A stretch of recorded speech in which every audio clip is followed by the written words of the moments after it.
The longer it takes, the longer it lasts. Right. So when you're losing weight, people are wanting to do it as quick as possible. 6 weeks, 8 weeks is when you have it all gone, and then you just maintain it from there.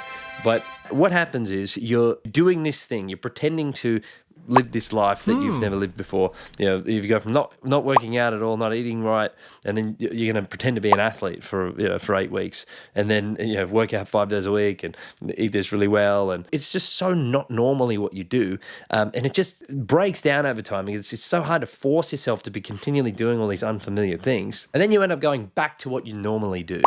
Right, because it really wasn't that long ago, like 6, 8, 12 weeks. I still don't feel like this is who I am now because, it wasn't that, it was just then, so all those old habits are still there, just waiting to be done again.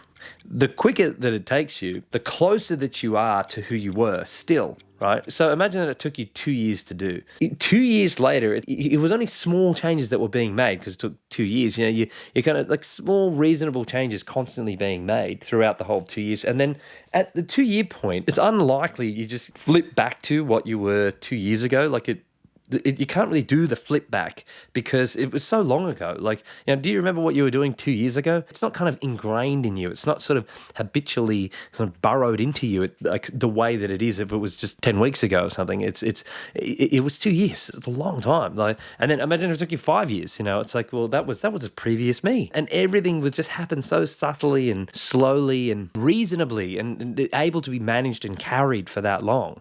If you've gone back and forth a few times, if you know how difficult this has been, you've really got to give up the delusion that it's going to happen fast, and really start thinking first about what it's going to be like to maintain it, rather than how do I get it off really quickly and then we'll deal with it later. Because that's so common, the thought pattern, and then people just living in this delusion about the fact that, oh no, I'll figure it out. I'm sure I will. But it's like you burn yourself out during the process, and then you just flip back. It's a law of nature. It's a law of human nature.